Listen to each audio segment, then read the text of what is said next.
What's up, guys? Welcome back to AC Designs Garage, and today I've got a unique piece of equipment here in the shop. Some of you guys are probably like, what do you need a forge for in a fabrication shop? Believe me, there's a ton of stuff you can use a forge for in a fabrication shop. Bending clutch rods, bending whatever, heating up, just making cool stuff. But anywho's, Vevor sent me this 2-burner all stainless steel construction forge out for nothing, but now they didn't pay me to say anything. They just wanted me to review it for free, and been running it for a couple weeks, and super rad, works like it's supposed to. So we're gonna get into it. I'm gonna show you how to put it together. This thing comes really put together. It's not like putting together something that's got 40 billion parts. It's almost finished when you get it. So let's get at it.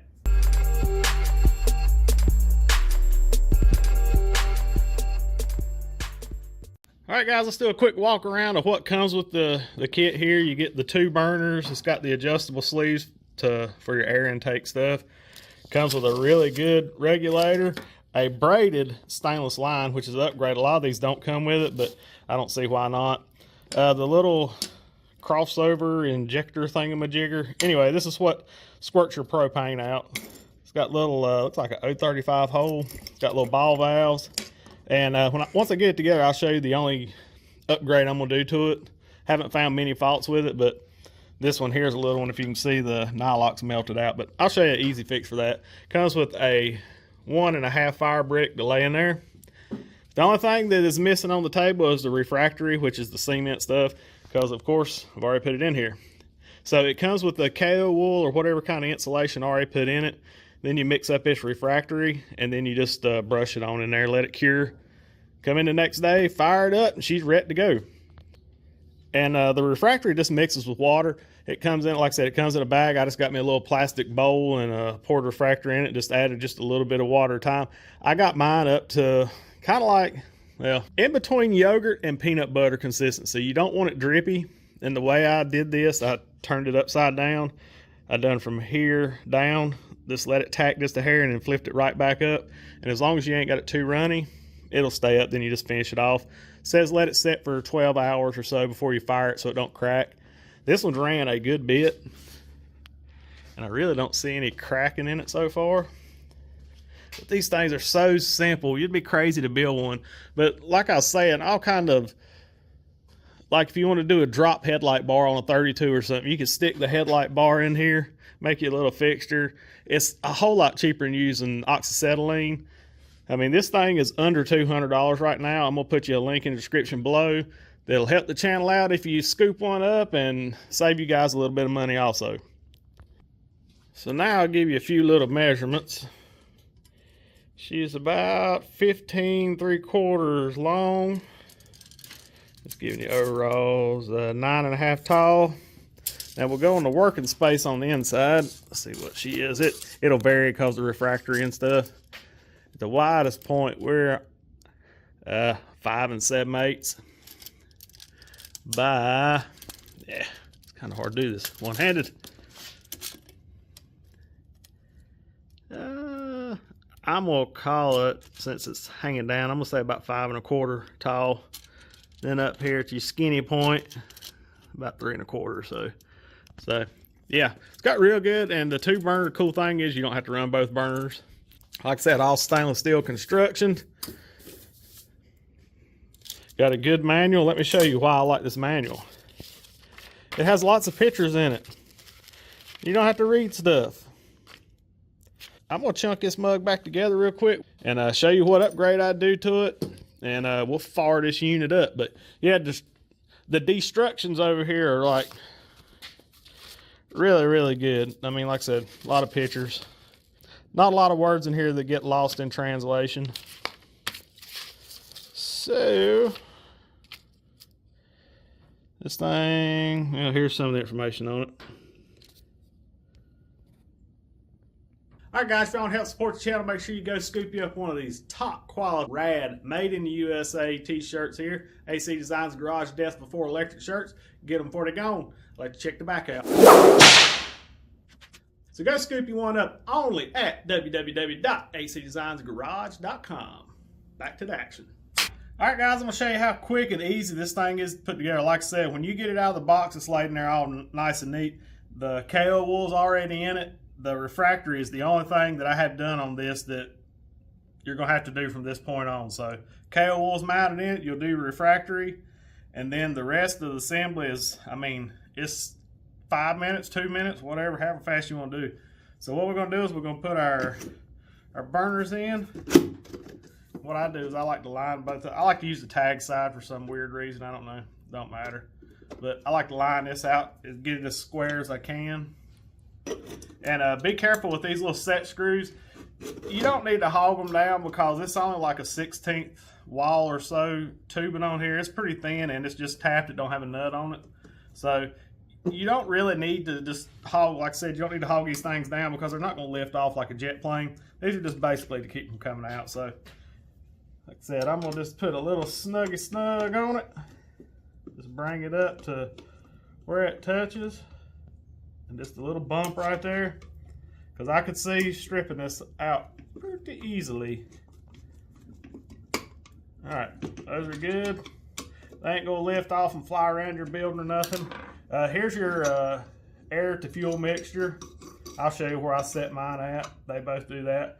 And this is where your manifold goes in. Now, here's where the modification that I'm going to do, and I'll tell you why. If you see the nylock's melted out of this one got pretty smoking hot. When you're running both of them, it's not that bad. When you're running one, you get what's called a chimney effect. And I didn't think nothing about it. But if you leave, because I halfway mine, that's what I do. So if you're sitting here running this one and not running this one, your heat's going to go through and come out here just like a chimney on a house. And this heat's, if you don't have fuel going down forcing it out, it's just going to come up and just get super hot. And that's what this did. It melted the nylock out, the ball valve's still fine. But what we're going to do is we're going to come right here and I'm going to put me at 45. So basically show you this. I'm basically going to take this log area here and lay it back, and then it's going to come down and go down into here. The nozzles will be pointing down. So if it ever does do the chimney effect, it's not going to melt all this. But it works, especially running both of them. You have no problem at all. It don't really get that hot. So this is how you put it in. You just line it up in the holes. Make sure the things are backed off. Take her down. Lock her down by hand. I told you guys, this thing's super easy to put together. I was impressed. I was figuring we was about to assemble all kind of stuff. Just hand do that tight. And if you look here on the back is your threaded piece that your regulator goes into. Now I will say that you got to stretch this thing out and try to twist it because this don't twist on the end. It's just crimped on and stuff, but I'll back it up where you can see how I do this. And you just get it started and flip around. This is the only aggravating thing. Of course, I guess you could put it on, use the manifold and just twist it on. Maybe that'd be an easier way. I don't know. I do everything the hard way, guys. But this is working. Like I said, I guess you just twist the manifold on without having to do all this. But hey, you're watching me because I do everything the hard way.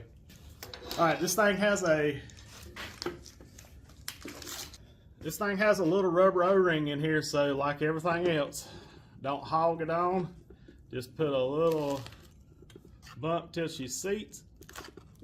That's all you need, guys. And slide the fire brick in. We'll do that real quick, and we'll hook the tank up, fire this mug up. All right, guys, we're gonna gently, since this thing's been fired up, just you got to be real careful with this stuff. Put the fire brick in. Said it fires right on top of that. We'll put the other little bitty end back here.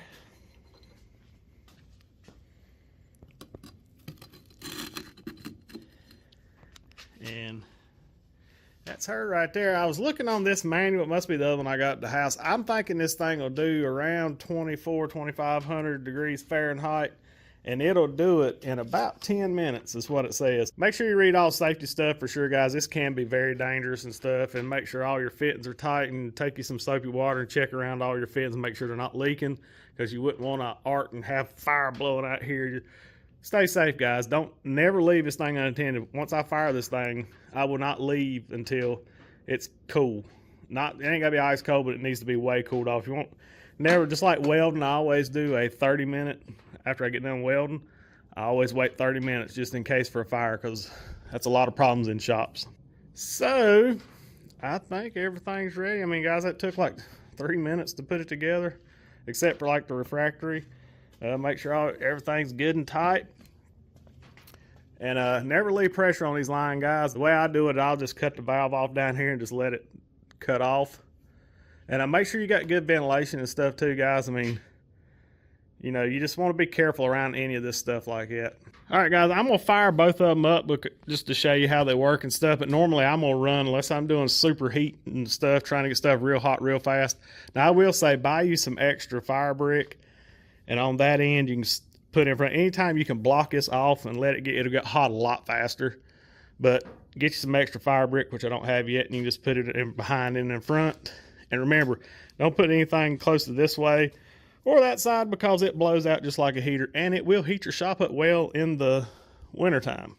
All right, guys, I'm gonna show you how I set mine up. I go about halfway in between these little holes. I don't know if that's proper, but that's what I found works pretty good for me. That's pretty close there. Valves are off. When you know the valves are on is when they're up this direction here. That's wide open. So we're gonna go down here and cut this on. And I light mine with a MAP gas torch. This is where you just can crack the valve. All right, guys, let's slowly crack the valve open. We'll open the valve all the way up. And to add more pressure, you just turn to the right. It's wide open now. I'm gonna back it off just a little until it stops at around 15. We'll probably get it going, but I'm gonna do mine at about 15.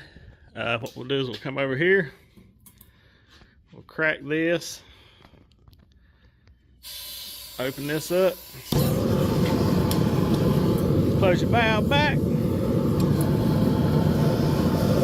Let's go down here and see what we're set at. Yeah, we're about where we want, about 15. Now, all you have to do to come over here on your other side is just cut the valve on.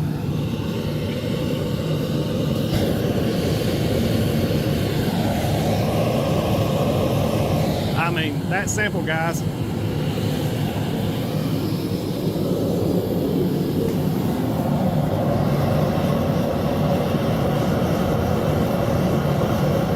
Like I said, if you're gonna only run one, like say I want to run this one, I've cut this valve off. Go over there and cut it, because like I said, it'll get that chimney effect coming out, and that's what caused that right there. Yeah. The one thing about running one is you have this shelf to kind of let something prop on. So I'm gonna go grab while this is heating up real quick, I'm just go grab a little piece of 3/8 rod or something, and we'll just use the old vise here and beat on it a little bit. And, I mean, you guys know what a forge does. All right, guys, we're gonna upgrade to some it's like about 1/2 inch rebar or so.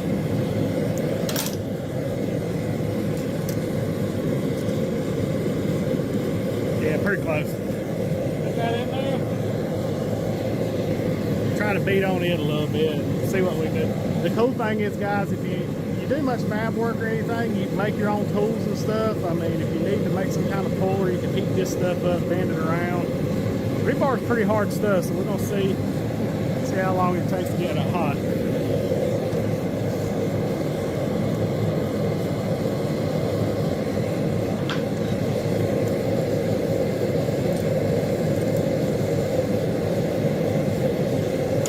Get our vice grips ready.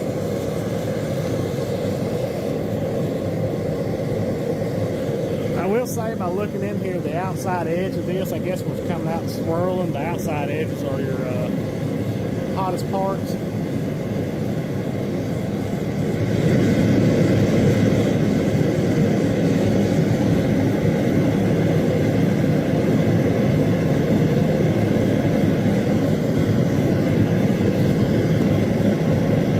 Alright guys, I cut it off for about a minute or so. I just wasn't gonna bore y'all watching this run, but right at a minute.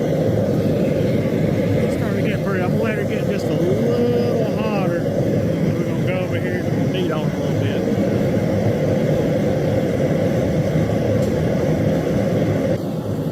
All right, guys, she's ready. I'm gonna pull her out.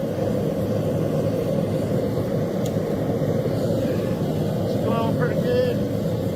Put a slight taper on it.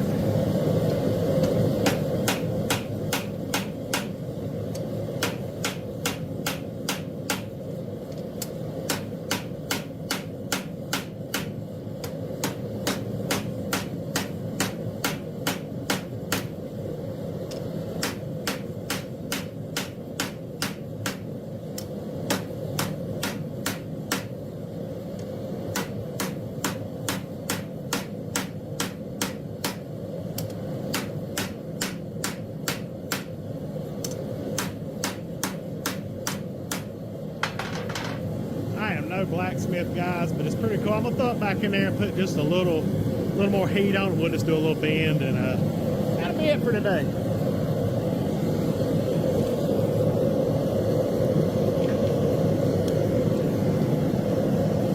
Yeah, like I say it, guys, a lot of times you'll need to build your own tooling or something, or you'll just have some oddball thing that you have to build. This is the way to do it. It's not using much fuel. I put my hand up here to check this and see. I guess I don't have to build that thing like that, but if you got that little bent thing covered up, that's just my ignorance. If you got the bent thing covered up, it stays pretty cool up there. But hadn't been running a whole lot. It's not using a lot of fuel. I'm using one burner, 15 psig. So she's already hot. I had to pause in between this. It don't take long. Put a little curly bend in it real quick, and like I said, you can make your own chisels, you can make whatever you need to make.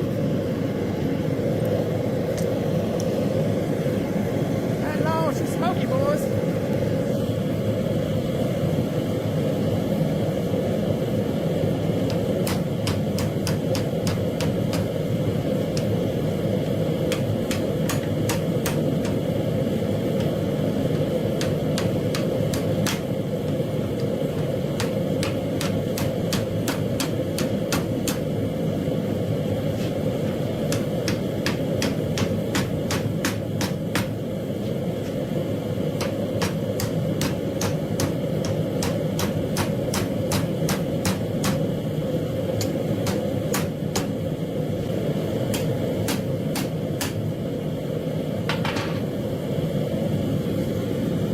I don't know what it is, guys, but I made it.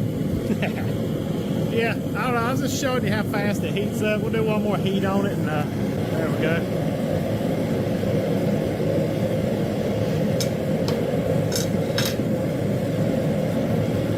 Get her hot one more time. Like I said, you can use it to heat treat, like if heat treat chisels.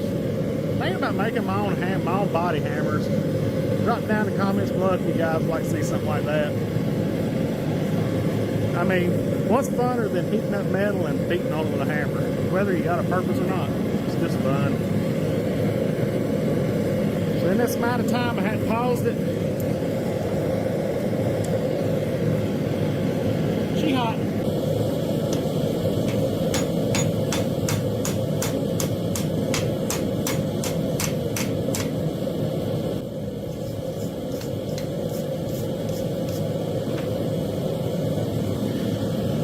Well, looks like a snake, but hey, no blacksmith.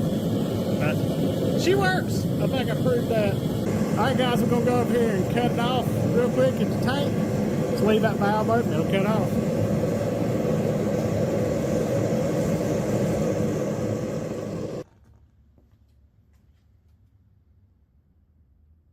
As you can see, there ain't nothing running right now. She hot. She'll be there a while, and I'm gonna stay down here till it gets. I'm gonna stay down here till it cools off, which will probably take 30 minutes or so. But yeah, works pretty good, guys. I think if you wanted a cool tool just to play with in the shop, it works great for that. Like I said, I'm no blacksmith by no means. Now, what I will do now, just to keep this up here from getting hot, because it's gonna do the chimney effect. These are hot right now. And just do that, and it just keep all the heat from coming up and melting all this up here. But seemed to work pretty good up here without having the air opening. I don't know why I didn't think about that, but Cool thing is, guys, if you need something cool to make, you got scrap steel laying around, you need to make something neat for Christmas, well, these will work good. Alright guys, I hope y'all enjoyed that quick little video on the old Vevor 2-burner all stainless steel hot rod forge. I really think you guys could use them in a fab shop. You can make your own tools, you can heat treat stuff, like I said, bearing races. If you need to expand them, you can cut it down, put it in there. You know, whatever you need to do to shrink metal or stretch metal, it's all there. You could even make your own hammer. Thought about doing that, so make sure you hang out and subscribe and like and all that good stuff to find out if I do. Big thanks to Vevor for sending this out to let me play with these cool rad toys like this. Also, I'm going to drop a link in the description below where you can scoop you one of these up and save a little bit of dough and have a cool toy. Anytime you get to play with fire and metal, it's a great day. Remember, be kind to one another. Jesus loves you, so do we. God bless. We gone.